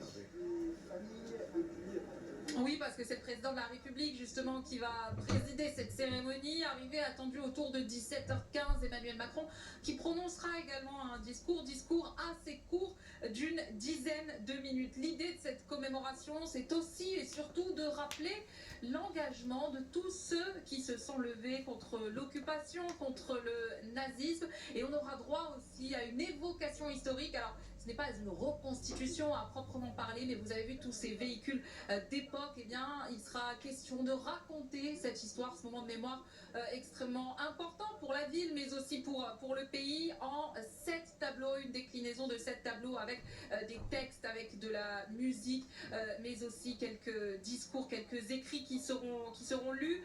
Beaucoup d'invités, parmi eux les classiques côté politique, vous le savez, ça est régi par le décret 89 avec la présence notamment de l'ancien président François Hollande. Nicolas Sarkozy a lui aussi été invité. Puis vous parliez de Gabriel Attal.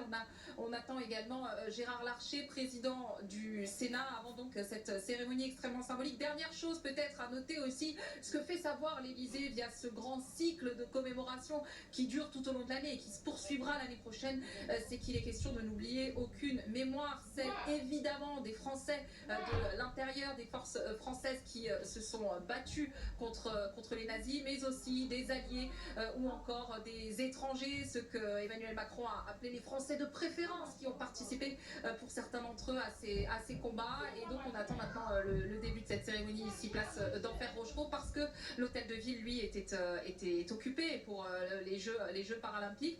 Mais cette place, elle est aussi très symbolique. Vous le savez, un musée de la Résistance a été ouvert ici même il y a quelques années, en 2019. Merci, c'est là avec Guillaume Colleoni. Vous parliez effectivement de ces commémorations qui ont débuté au début de l'année, en février, par la panthéonisation de Missak Manouchian, et donc qui se sont poursuivies avec pas mal de commémorations. Donc en Normandie, on l'a vu à l'île de Saint, voilà, la commémoration de Paris, et donc ça va perdurer jusqu'à évidemment 2025 pour tout à fait. l'armistice, les 80 ans.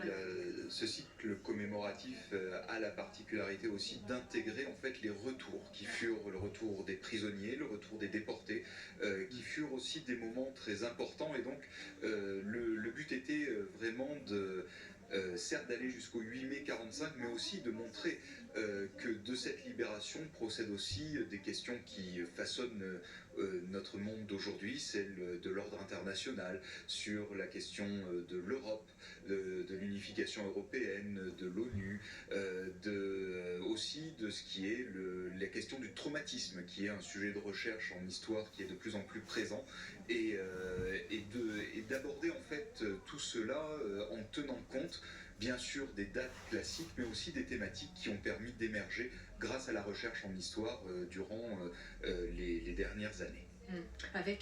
On avait Anthony Beevor tout à l'heure, l'historien britannique, qui sait narrer l'histoire d'une façon assez remarquable. Et effectivement, dans son ouvrage sur la libération de Paris, ce qui est remarquable, c'est qu'il ne s'arrête pas au soir du 26 août 44, après le défilé sur les Champs-Élysées, mais bien après, en 49, parce que les années d'après sont extrêmement difficiles, sombres.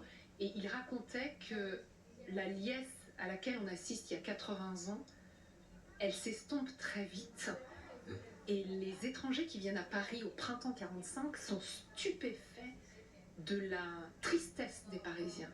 Ils parlent de personnes au visage extrêmement fermé. Oui, mais parce que on oublie, on en parlait tout à l'heure, que c'est le moment où les prisonniers reviennent, les déportés reviennent, qu'on apprend ceux qui ont été tués dans les maquis, que tous les malheurs qui se sont passés s'accumulent dans ces mois qui suivent. Donc là, c'est un instant de joie, évidemment, la libération. Mais ensuite, on mesure toute la difficulté et la reconstruction de la France. Et ces villes qui ont été détruites par les bombardements alliés pour permettre la libération, dans lesquelles il y a eu des milliers de civils qui ont été tués. Donc tous ces malheurs s'accumulent. Mais quand je vois ça, permettez-moi de faire un peu plus de prospective. On est à 80 ans, c'est la mise en place d'un monde à ce moment-là qui aujourd'hui est en train de disparaître. C'est la mise en place de l'ONU, de l'OTAN, et c'est un monde aujourd'hui où on voit la confrontation avec ce qui se passe à l'Est, ce qui se passe au Sud, etc. Un monde, on passe d'un monde à un autre. On est en train de passer d'un monde à un autre. Et je crois qu'il est important de bien voir ces moments de joie, cette libération, la fin de ces 4 ans d'occupation, des malheurs de la France, pour réaliser aujourd'hui qu'on est en train de passer d'un monde à un autre et qu'il va falloir probablement autant de courage que les gens en ont eu pour affronter les difficultés de cette époque. Même si on ne le sent pas aujourd'hui sur notre territoire. Quand je dis basculer d'un monde à un autre, c'est nous, on a une chance fantastique en Europe. Hein. L'Europe occidentale, c'est extraordinaire. Mais ailleurs, le danger est présent et il est partout. Quand vous regardez le monde en Afrique, au Moyen-Orient, en Ukraine naturellement, vous voyez des signes de tension extrêmement graves. Patrice, oui. Non, mais ce que j'allais dire, on oublie, c'est pas du tout ça, mais il faut penser aux dizaines de milliers, sans doute davantage, de familles entières qui n'ont pas de nouvelles de leur père, de leurs frères, de leurs cousins, de leurs enfants. Robert Badinter, il racontait cette histoire absolument extraordinaire. Je ne sais pas si j'ai le temps, ça prend 30 secondes. Au printemps. Vous ne voyez pas Emmanuel Macron. Voilà, mars-avril 45, leur père a été arrêté par Klaus Barbie à Lyon. Et il a été déporté, ils ne savent pas où il est, ils n'ont pas de nouvelles. Et mars-avril, ils sont tous les deux au lycée, Robert Badinter et son frère aîné, Claude. Et avant d'aller au lycée, le matin, ils passent tous les jours à l'hôtel Lutetia pour prendre des nouvelles de leur père. Et le soir, leur mère, qui s'occupe des magasins de la famille, avant de rentrer chez elle, passe à l'hôtel Lutetia. Les enfants, le matin, ne disent pas à leur mère ce qu'ils font, et leur mère ne le dit pas. Et le jour où ils apprennent que leur père ne reviendra pas, ils se disent ce jour-là, on allait tous les matins, disent les fils, j'y allais tous les soirs, disent la mère, et c'est un moment absolument extraordinaire. Mais il y a là, j'en parle parce que c'est la famille de Robert Badinter, et qu'on voit bien ce que ça, l'ambiance de l'époque absolument dramatique. Ces gens-là, ils n'ont pas envie de faire la fête. Hein. Et il y a beaucoup, même le 25 et le 26 août, dans les témoignages et documentaires qu'il y a eu, il y a bien entendu une nièce populaire, il y a beaucoup de liberté de toute nature, etc., etc. Mais il y a aussi beaucoup de familles où on n'a pas de nouvelles et on n'a pas envie d'aller faire la fête. Si vous me permettez un petit rappel, quand le général de Gaulle finit de descendre les Champs-Élysées le 26 août 1944, il retourne à l'hôtel de Brienne, donc l'actuel hôtel du ministre des Armées, dans le bureau de Clémenceau, pour montrer cette continuité de l'État. La première nuit qu'il passe dans Paris libéré est en fait dans l'abri anti-aérien. Parce que immédiatement, pour se venger, la Luftwaffe fait un bombardement aérien qui fait 200 morts sur Paris. Donc à peine les images que nous voyons apparaître sur l'écran, donc très vite le deuil revient. De même, là aussi, très vite, les combats dans l'est de la France vont être très très durs parce que les troupes allemandes ont réussi à se replier et donc par conséquent, il va falloir se battre dans l'est et ça va prendre, entrer en Allemagne va prendre beaucoup de temps. Donc c'est pour ça que les combats continuent à durer. Et vous avez ce deuil en fait qui se mélange à cette liesse. Et le soir du Tédéum le 26, après la descente à pied des Champs-Élysées, donc c'est la messe, la fameuse messe. De Gaulle quitte Notre-Dame après le Tédéum. Il y a des tirs un peu partout. On n'a jamais très bien su qui c'était, des Allemands, des miliciens, on ne savait pas très bien. Mais c'était incroyablement. Il a pris des risques majeurs d'ailleurs, le général de Gaulle à ce moment-là. Avec des arrivées président. Sans doute du président de la République, vu le cortège. Ouais, effectivement. Bah, le temps qu'il puisse descendre de la voiture, parce que Il n'y a presque pas de retard. Donc, presque pas de retard. 3 minutes. Mais parce que effectivement, au soir de la libération, comme toutes les libérations, c'est un moment de communion, de collectif extrêmement impressionnant, mais la guerre était loin d'être terminée à l'époque, on le rappelle, donc on était en août 44. Voilà, la cérémonie va pouvoir débuter. Et c'est sans doute ce moment collectif et cette union aussi que va rappeler le président de la République dans son discours. C'est là, elle disait, il y a un appel aussi à tous ceux qui ont résisté. L'accueil républicain du président de la République. On voit une main chaleureuse avec Gabriel Attal, son premier ministre démissionnaire. On ne peut pas oublier la situation politique actuelle, évidemment. Chaleureuse était ironique. Gérard Larcher, il y a une Braun-Pivet qui le verra donc aussi demain à l'Élysée. Poignée de main, on peut dire chaleureuse à Patrice ou pas? Ah non. Arlette doute. Il y a quand même un long échange. Pour vous donner le contexte, il y a le Braun-Pivet fait partie de ceux qui n'étaient pas favorables et qui n'ont pas vraiment digéré la dissolution décidée par Emmanuel Macron.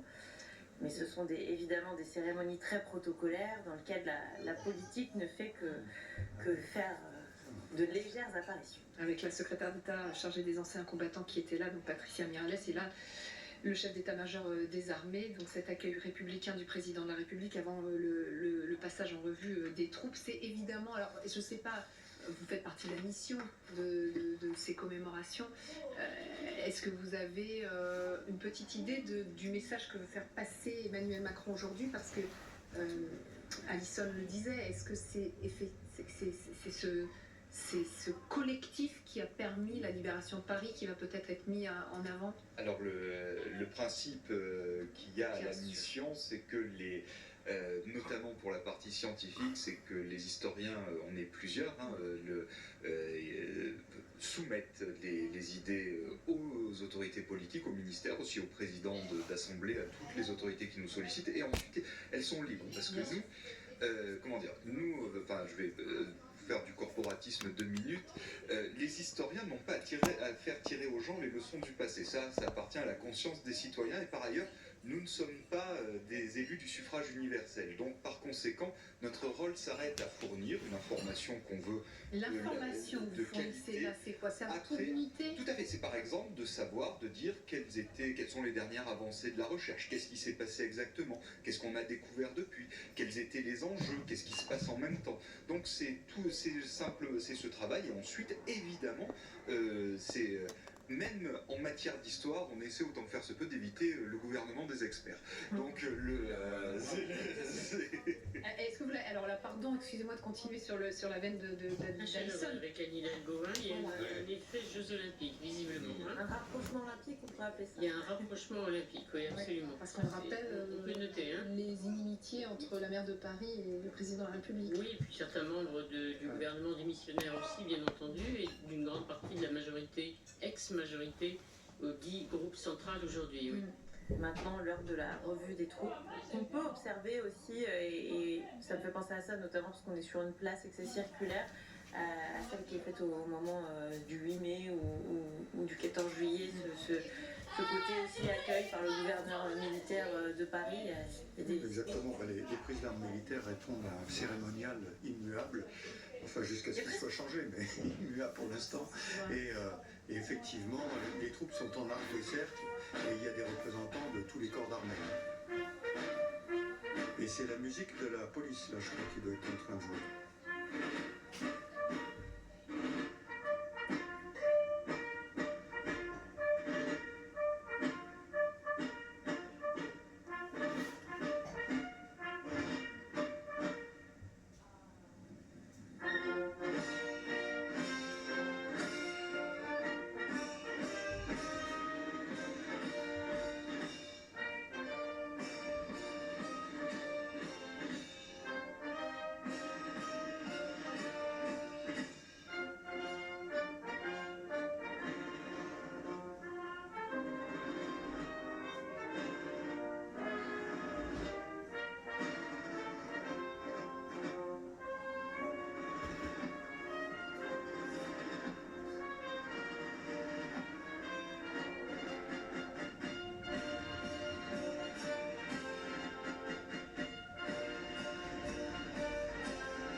Voilà, la Marseillaise, et là, généralement, on va assister donc à la revue des troupes, et donc c'est une tradition immuable.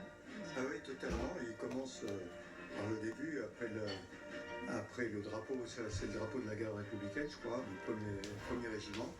Donc il commence depuis la musique jusqu'au bout, et donc passe en revue tous les détachements qui sont présents. Donc on va voir au fur et à mesure, vous voyez. Là, la garde républicaine, c'est le premier régiment, celui qui est sur la garde de l'Élysée. Et après ça, les détachements de l'armée de terre. Comme je suis un peu loin, j'arrive pas à voir, mais j'ai vu qu'il y avait les Spahis, la Légion étrangère. On écoute un peu, justement.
Voilà, donc revue des troupes, alors ce sont des unités héritières de la France libre qui étaient présentes ici. Tout à fait, notamment, certaines font partie de la 2e DB, historiquement parlant, le régiment de marche du Tchad, le premier régiment de marche de Spahis marocain, et puis aussi, on voyait les forces spéciales, qui est une référence au SAS, qui avait été célébré dans Plumelex, qui avait ouvert le cycle de juin, ainsi que des unités de la marine et de l'armée de l'air. Et la police aussi. Et tout à fait, la police, en raison de la préfecture de police, des événements de la préfecture de police dont on parlait, qui ouvre l'insurrection, fait partie de cette revue d'art. Et donc la cérémonie, qui va débuter avec le discours de la maire de Paris, bien évidemment, et c'est un discours qui sera suivi de celui du président de la République. Anne Hidalgo, on écoute. Emmanuel Macron, Monsieur le Premier ministre, cher Gabriel Attal, Monsieur le Président du Sénat, cher Gérard Larcher, Madame la Présidente de l'Assemblée nationale, chère Yaël Braun-Pivet, Mesdames et Messieurs les ministres, Messieurs, les ministres du gouvernement espagnol et Monsieur le secrétaire d'État du gouvernement espagnol, Mesdames et Messieurs les ambassadeurs, les représentants du corps diplomatique à Paris, Monsieur le Président du Comité international paralympique, cher Andrew, Monsieur le Vice-président du Conseil d'État, Madame la Défenseure des droits, Mesdames et Messieurs les parlementaires, Monsieur le Procureur général près de la Cour de cassation, Monsieur le Chef d'État-major des armées, Monsieur le Délégué national de l'Ordre de la Libération, Messieurs les maires, mes chers collègues et amis représentant les communes compagnons de la Libération, Monsieur le Préfet de la région Île-de-France, Monsieur le Préfet de police, Monsieur le maire honoraire de Paris, cher Bertrand Delanoë, Mesdames et Messieurs les élus, Mesdames et Messieurs, chers amis. Il y a 80 ans, Paris se libérait. Et cette libération fut d'abord l'œuvre de son peuple. Le 18 août, depuis son poste souterrain, sous la place d'Enfer-Rochereau, ici même, le colonel Roll, chef des forces françaises de l'intérieur d'Île-de-France, appelle à l'insurrection. Le même jour, les forces du travail, les syndicats déclarent la grève générale. Les postiers, les cheminots passent à la résistance. Le lendemain, les premiers combats rompent le silence, ce silence qu'impose la peur. Les policiers s'emparent de la préfecture de police. Quartier après quartier, Rue après rue, les Parisiennes et les Parisiens se battent pour reprendre leur ville. Ils savent que Paris est leur destin et Paris sait qu'elle a pour destin la liberté. Comme lors de la Révolution de 1848, comme lors de la Commune de 1871, comme à chaque fois qu'il est victime d'un pouvoir arbitraire, une fièvre s'empare du peuple de Paris et les pousse à ériger des centaines de barricades. Elles essaiment par grappes, démultipliées par l'emportement, probablement aussi, il faut le dire, par une forme d'inconscience. Le 24, enfin, la France libre, menée par la 2e division blindée du général Leclerc, roule à grande allure vers la France historique. Une rumeur se lève doucement sur la capitale. On entend le bourdonnement des blindés venus d'outre-Manche, d'outre-Atlantique, des rives sud de la Méditerranée. Les forces alliées se battent aux portes de Paris.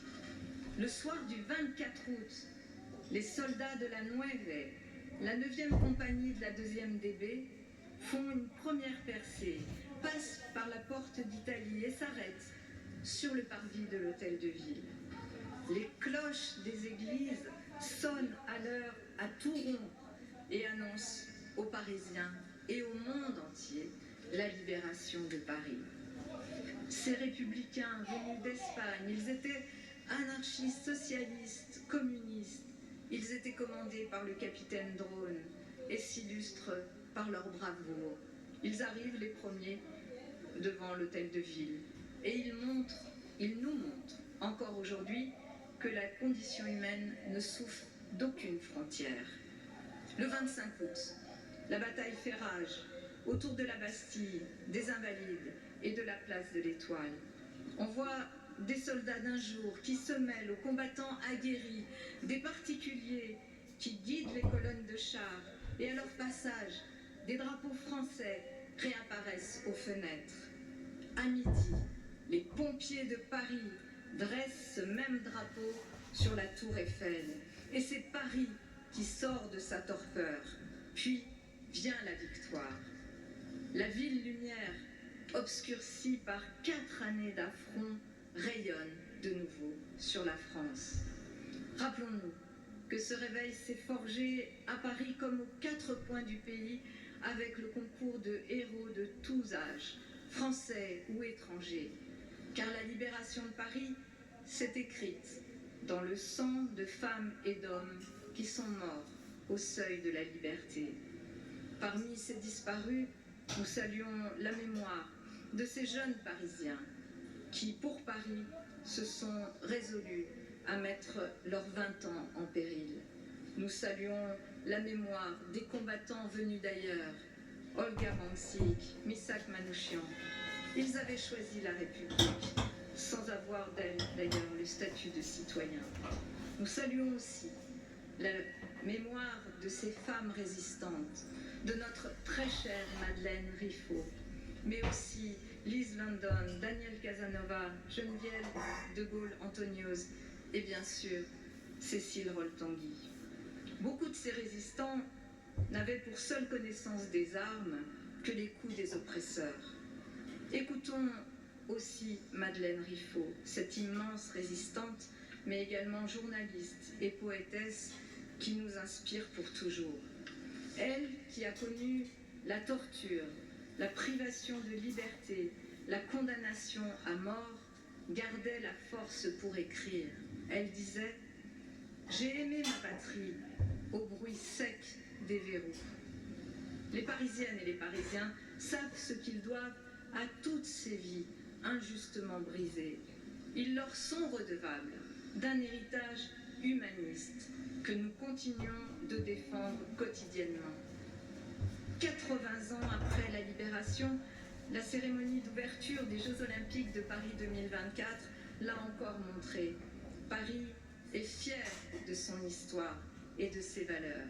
Paris est une ville de liberté et de diversité, où l'art et la culture sont des leviers d'émancipation, où l'on parle la langue de la fraternité entre les peuples.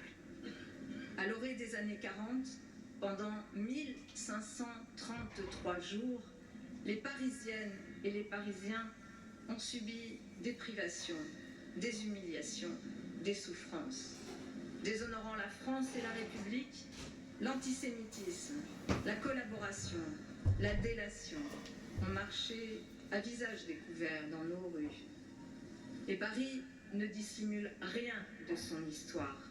Elle n'oublie rien des 50 000 juifs parisiens déportés et exterminés, de l'horreur du Veldiv, de l'immense responsabilité de Pétain, dont l'odieux antisémitisme aggrava délibérément le sort des Juifs. Mais elle savait qu'elle devait combattre elle-même pour se libérer de ses chaînes. Tel était le prix à payer afin de demeurer la capitale des Lumières et des droits humains. C'est la raison pour laquelle Paris se tient encore toujours aux côtés de ceux que les guerres accablent. Les impacts de balles qui balafrent encore les façades de nos bâtiments le montrent, tout comme les plaques au fronton de nos écoles rendant hommage aux enfants juifs déportés. Nous mesurons la valeur sacrée de la liberté et de la vie de chaque être humain. Monsieur le Président de la République, Mesdames et Messieurs, ce soir, les Parisiens vouent un hommage solennel à toutes celles et à tous ceux qui, portés par cette idée sublime de voir Paris libéré, ont couru tous les dangers.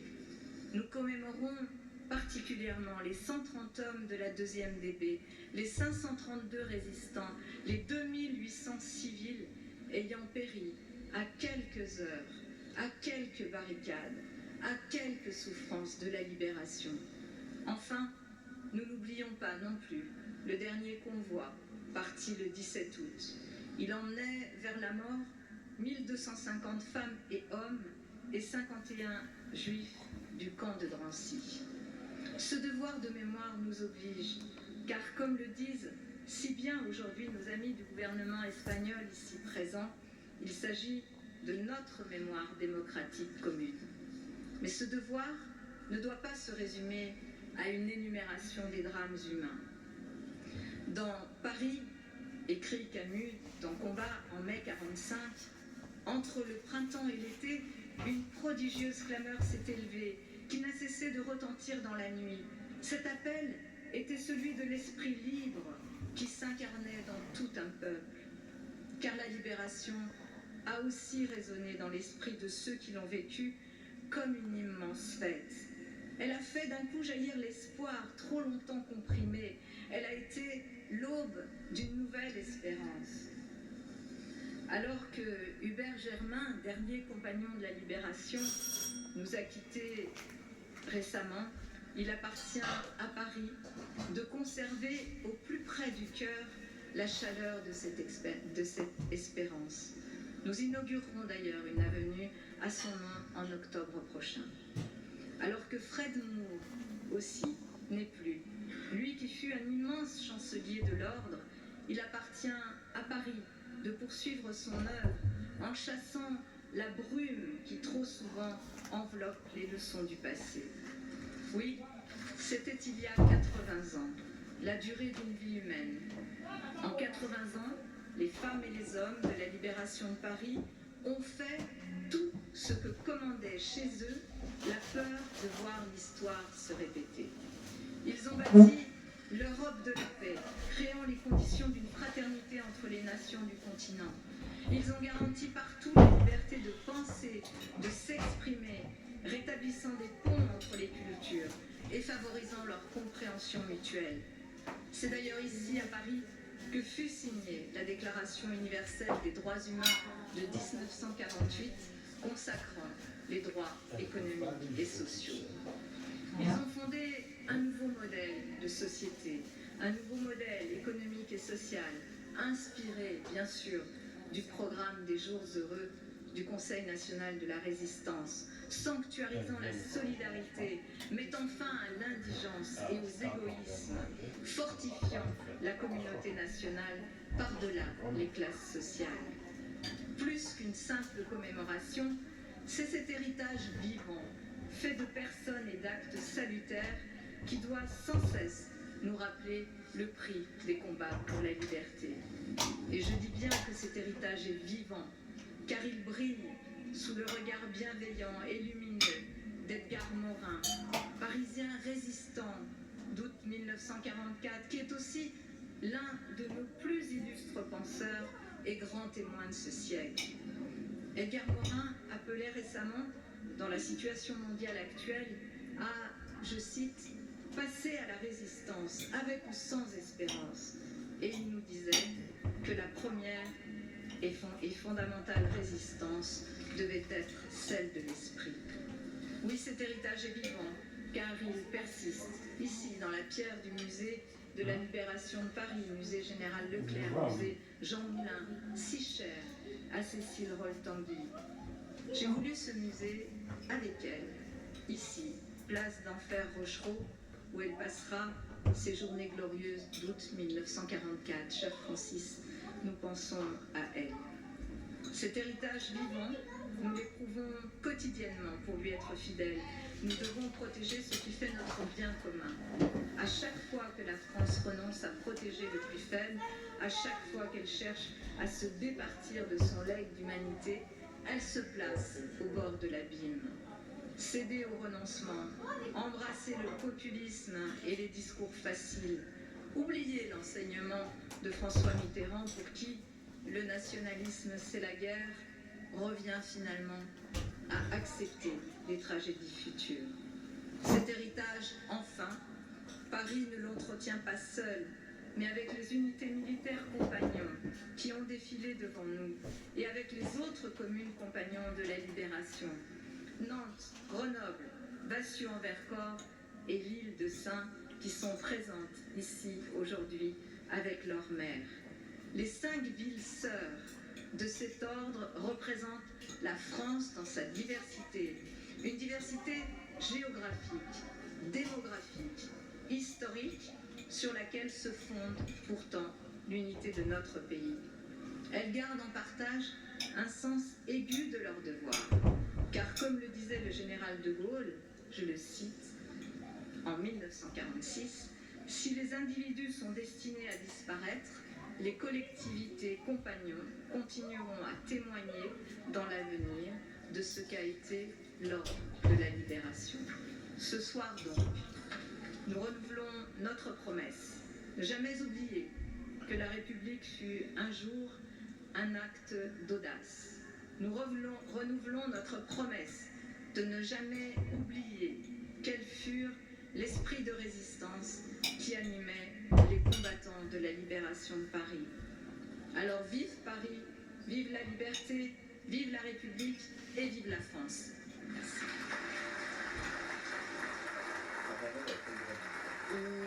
La maire de Paris, Anne Hidalgo, qui vient de prononcer ce premier discours de la cérémonie, qui a retracé bien évidemment les grandes dates de la libération, qui est partie bien en amont pour expliquer le contexte et qui va donc passer le relais, puisque c'est un mot de circonstance, au président de la République Emmanuel Macron, qui va à son tour prendre la parole pour un discours qui devrait durer sensiblement la même durée, une dizaine de minutes, une quinzaine de minutes, à voir.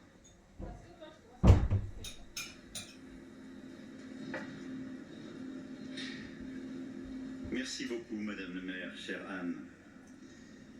Monsieur le Premier ministre, Monsieur le Président du Sénat, Madame la Présidente de l'Assemblée nationale, Mesdames et Messieurs les ministres, Monsieur le Secrétaire d'État espagnol,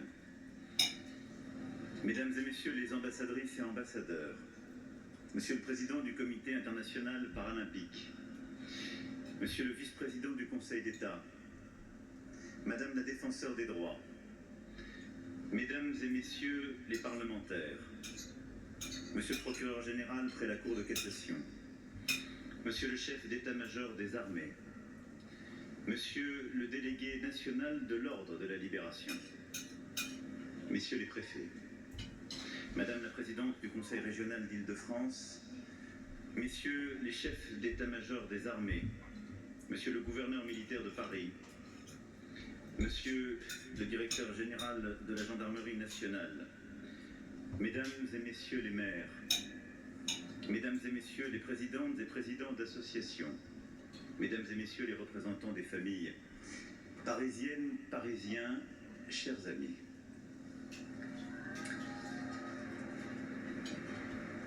Il y a 80 ans, jour pour jour, au soir du 25 août 1944, quand le général de Gaulle entra dans Paris enfin libéré, il gagna d'abord l'hôtel de ville, au milieu d'une foule en liesse. Et le président du Conseil national de la Résistance, Georges Bidault, vint le trouver. Il voulait lui demander de proclamer solennellement la République devant le peuple rassemblé. Et le général refusa. Il refusa avec ces mots. La République n'a jamais cessé d'être. La France libre, la France combattante, le Comité français de la libération nationale l'ont tour à tour incorporé. Non, la République n'avait pas cessé d'être. Le général l'avait sous ses yeux. La République était autour de lui, gravée dans chaque meurtrissure de l'hôtel de ville, criblée de balles et pavoisée de drapeaux tricolores. La République était à la préfecture de police, foyer de l'insurrection occupé depuis 6 jours par 2000 policiers résistants. La République était sous nos pas, à 26 mètres de profondeur, dans le ventre de Paris, là où les FFI du colonel Roll-Tanguy avaient installé leur état-major. Boyaux fortifiés, tapissés de plans et de cartes. Sous les pavés, le courage. La République se dressait, par-dessus les toits, avec la tour de la Sorbonne aux encorbellements brisés, pleine de crevasses qui prouvaient 4 jours de combat sans répit. La République saignait. Au croisement du boulevard Saint-Michel et du boulevard Saint-Germain, le carrefour de la mort, maculé de flaques écarlates, et sous les arcades de la Comédie Française, rempli d'un amoncellement de corps. La République était dans ces rues éventrées, de Montmartre à Vincennes, de Belleville à République, où des gavroches de 10 à 90 ans, femmes et hommes, grands et petits, avaient entassé des pavés, des gravats, des baignoires pour bloquer les chars. Voilà ce que les soldats de la 2e DB et le général de Gaulle découvrirent quand ils pénétrèrent dans Paris, il y a 80 ans. Sous leurs yeux, dans la capitale, le visage de la France résistante. Le visage de Paris qui n'avait pas attendu leur arrivée pour lancer l'insurrection. Ce 25 août 1944 sonnait la fin d'un cauchemar de 1532 jours. D'un temps que les plus de 80 ans peut-être vous compteront. Le temps de Paris outragé, le temps où sur la tour Eiffel flottait une croix gammée, comme elle flottait sur chaque mairie, chaque monument, chaque hôtel changé en commandant tour.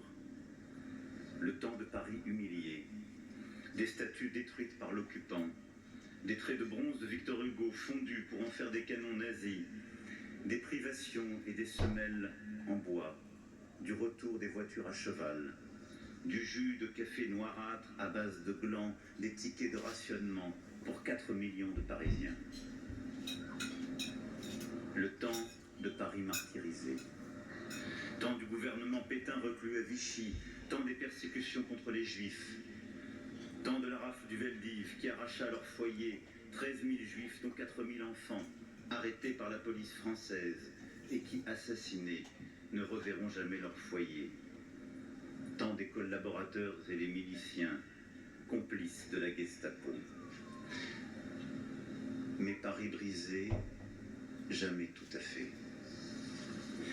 Car depuis le 18 juin 1940, beaucoup de Parisiens, tapis dans les caves ou calfeutrés dans leurs salons, gardent l'oreille collée à la TSF pour percevoir sur les ondes de Radio Londres, malgré les brouillages allemands, la grande voix de la France libre. Celle du général de Gaulle, mais aussi celle de Pierre Dac ou Maurice Schumann, qui chaque jour appellent à la résistance. Car dans l'ombre se concentrent, convergent les forces de la résistance intérieure, prenant en tenaille l'occupant entre les débarquements de Normandie, le débarquement de Provence et leur propre travail de sape. Vous en étiez, cher Edgar Morin, né Edgar Naoum, vous qui avez pris pour nom de plume ce qui fut d'abord votre nom de résistance. Car des volontés françaises se lèvent, dès alors, pour lutter courageusement contre l'antisémitisme. Ces voisins qui vous ont unanimement protégé, Hélène, avec votre famille. Vous qui avez passé l'occupation cachée dans votre appartement. Ce policier français qui vous a fait évader, Sarah, avec votre frère, fuyant Paris pour un village de Lyon, où d'autres justes vous ont ouvert les bras. C'est ce combat sans fin contre la haine que nous devons aujourd'hui poursuivre. Le général de Gaulle se battait pied à pied, faisait jouer tout son poids politique face aux Alliés, appuyé par le général Leclerc, et convainquait Eisenhower le 22 août, après plusieurs semaines de pourparlers, qu'on ne pouvait plus tergiverser. Il fallait que la capitale fût libérée et qu'elle fût libérée rapidement, quel que soit le risque de retarder la conquête du Rhin qui inquiétait tant les Alliés. Si les libérateurs n'entraient pas dans... à rappeler l'unité française, n'est-ce pas, la diversité de toutes celles et ceux qui ont libéré Paris, origine politique, religion, région de France, etc. C'est sans doute la chose la plus marquante, Maurice Safran. C'est la chose la plus marquante. Il insiste beaucoup à la fin de son discours sur ensemble, être ensemble, faire ensemble. Ça a évidemment des résonances avec la situation d'aujourd'hui. Ça, c'est le premier point. Le seul moment où il a lié cette période à aujourd'hui, c'est la lutte contre l'antisémitisme. Il a dit très clairement que c'est un combat contre la haine que nous devons poursuivre. Donc c'est le deuxième point où il est dans l'actualité. Le troisième point, quand même, il ne faut pas être naïf non plus. Entre tous les résistants, le général de Gaulle, Rolton, etc., la lutte contre les communistes a déjà commencé le jour de la libération. C'est un point absolument central. Jérôme Létang, vous êtes mémoire ici comme historien, comme coordinateur scientifique de la mission des 80 ans de la libération. Effectivement, un des enjeux à l'époque, c'était l'enjeu de vitesse, notamment entre les gaullistes et les communistes. C'est un enjeu de vitesse pour tout le monde, entre les gaullistes et les communistes dans Paris, entre les forces alliées britanniques et américains et les soviétiques, puisque au même moment, vous avez de très durs combats à l'Est et l'armée rouge avance, donc c'est à savoir qui entrera en premier en Allemagne. Et oui, le monde de la guerre froide est déjà dans les têtes, en fait, très rapidement, dès les débarquements de juin 1944. Donc on est frappé aussi, n'est-ce pas, par le fait que le souvenir des souffrances est très fort. Le président de la République parle évidemment de la fête, Paris, la fête de 44, de ce jour exactement, mais c'est aussi le retour des camps. Arlette Chabot, c'est la mémoire de toutes celles et ceux qui ne sont pas revenus du tout, ou qui sont revenus si marqués dans leur chair ou dans leur esprit. C'est encore trop tôt parce qu'on l'évoquait, c'est l'incertitude, la libération de Paris, c'est la joie parce que 4 ans d'occupation, des souffrances, d'un Paris qui est géré, organisé, contrôlé, surveillé par des Allemands. Les deux à la fois, la maire de Paris et bien sûr Emmanuel Macron, parlaient donc dans l'antisémitisme et surtout des rafles du Veldiv par exemple, et d'autres mesures contre les Juifs, de la haine. Donc c'est une vie qui est très difficile, on est un peu en survie au bout de 4 ans d'occupation, effectivement, à Paris, bien entendu. Donc c'est la joie qu'on a vue encore une fois dans les images d'archives qui s'expriment. Un témoin disait tout à l'heure, c'est des gars de chez nous qui nous ont libérés, ce qui était très important, libérés par des Français. Et puis après, il y a l'attente du retour ou pas, de nouvelles ou pas, de ceux qui sont prisonniers pour les soldats, pour les militaires en Allemagne, de ceux qui rentreront ou ne rentreront pas, qui ont été déportés. Celles et ceux qui rentraient ou non à l'hôtel Lutetia, les survivants. Il y a quelque chose de très touchant aussi dans le fait que c'est certainement la dernière décennie, peut-être l'avant-dernière des derniers survivants. Sans doute la dernière, c'est pour ça que c'est peut-être la dernière grande commémoration, il y aura sûrement dans 20 ans, pour un siècle, une commémoration symbolique. Mais c'est avec les témoins, effectivement, c'est la dernière. Il reste, on a entendu tout à l'heure sur l'antenne le dernier survivant de la deuxième DB, qui avait 99 ans et voilà, qui donc avait 19 ans au moment de la libération de Paris. Dans les tableaux qui vont suivre, là, évidemment, comme au cours de toute la journée, la deuxième DB, le souvenir de Leclerc, c'est très présent. Général, rappelez-nous à quel point, quand on parlait de course de vitesse tout à l'heure, qui allait avoir la réalité du pouvoir dans Paris, très vite, ils ont eu aussi un rôle clé, en plus de leur courage. Oui, bien sûr, et la course de vitesse, elle avait commencé bien avant. Hein. La deuxième DB, il faut se souvenir qu'elle a débarqué en Normandie bien après le débarquement du 6 juin, et l'objet pour le général de Gaulle était d'avoir une unité blindée efficace qui puisse rapidement aller à Paris, puisque l'ensemble des forces françaises, elles, ont débarqué le 15 août, mais en Provence, et donc elles ne pouvaient pas arriver à Paris. Donc c'est un instrument militaire remarquable, hein, avec le général Leclerc, mais c'est un instrument politique également. Pouvoir bénéficier de cette unité rapidement avec l'accord américain, le général Eisenhower, qui a donné son accord pour que la division rentre dans Paris, alors que les forces américaines contournaient Paris, ne voulaient pas rentrer dans Paris. Et il y a eu un deuxième renfort, le général de Gaulle, sur le plan plus médiatique, si j'ose dire, c'est quand il a obtenu du général Eisenhower que 2 divisions américaines qui devaient passer de l'autre côté de Paris, au lieu de contourner Paris, rentrent dans Paris et défilent sur les Champs-Élysées. Il y a cette image fantastique de ces GIs qui tiennent toute la largeur des Champs-Élysées, qui descendent à pied et qui donnent une impression de force considérable. Et là, on rentre dans le combat de la communication avec le Parti communiste. Et sur la course de vitesse avec les communistes dont on parlait, il y a une image extraordinaire d'archives, je ne sais pas si elle existe là, qui est le général de Gaulle qui vient de prendre connaissance de l'acte de reddition signé par Wolf-Schultitz, donc signé avec la signature du général Leclerc. Ça se passe à la gare Montparnasse à 17h30, le 24 août. C'est là qu'est arrivé le général de Gaulle en venant de Rambouillet, où il s'était installé 2 jours plus tôt, avec notamment le général Leclerc, où ils avaient organisé la stratégie d'entrée dans Paris, la répartition des rôles, etc., la deuxième DB, Raymond Drôle, etc.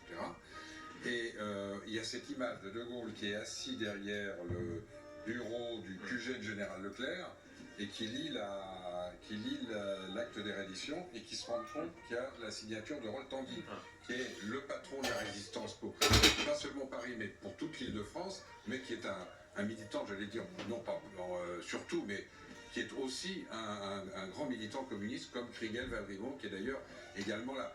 Et on voit sinon sa colère, en tout cas sa surprise, et tous les témoins, il y en a un certain nombre, Chavant, Delmas qui est là, disent qu'il a fait vertement savoir au général Leclerc que c'était, je ne sais pas quel mot il a prononcé, mais enfin bon, c'était au minimum une faute de goût, et ça a posé un problème. Et dans l'image, on voit Rolf Tanguy, c'est pas d'une chaleur extrême entre les 2 hommes. Certains disent qu'il lui a pas serré la main, je ne sais pas si c'est vrai. En tout cas, c'était extrêmement froid. Avec ces ambivalences qu'on a peine parfois expliquer aujourd'hui avec le recul, mais que par exemple ces combattants communistes ont été souvent d'un immense courage et en même temps tardifs après le pacte germano-soviétique et souvent aussi très inféodés à Moscou. Tout ça a coexisté. Alors tout ça a coexisté, mais aussi avec des traditions qui viennent d'être rappelées dans les 2 discours de la mère comme du président de la République, qui est la tradition de l'insurrection. Les 2 ont fait des parallèles avec 1848, la maire de Paris a même parlé de la commune de Paris en 1871. Donc vous avez aussi tout cet acte, tout ce militantisme qui réapparaît.